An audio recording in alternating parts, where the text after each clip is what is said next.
सोनवणेच्या कलेक्टरांना निवडणूक लढवायची वाटतंय।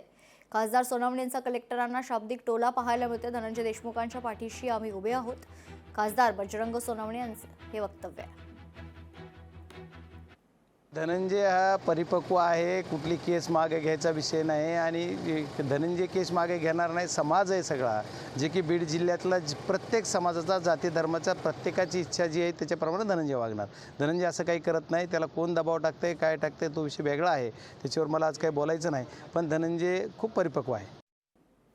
अवकाळी पावसानंतर जळगावमध्ये तापमानात पुन्हा वाढ झाली असून पारा 40 अंशांवर पोहोचलाय। मागील 2 दिवसात तापमानात साधारण 3 अंशांनी वाढ झाली असून उष्णतेचा कडाका वाढलाय।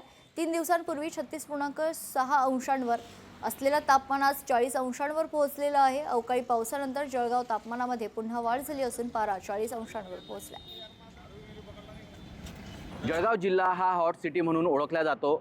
गेल्या वर्षाच्या तुलनेत यावर्षी जर विचार केला तर जळगावकरांना कुठेतरी दिलासा मिळाला होता।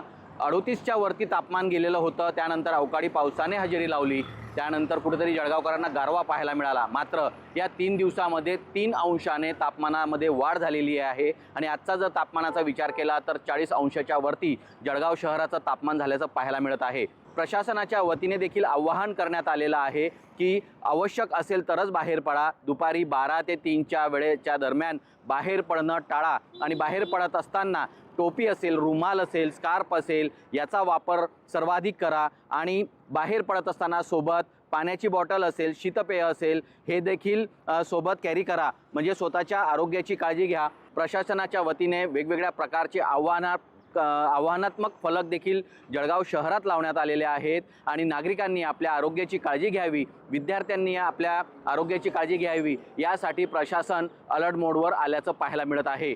सुमित देशमुख, लोकशाही मराठी, जळगाव। लोकशाही मराठी ऐका, पहा, जागरूक रहा।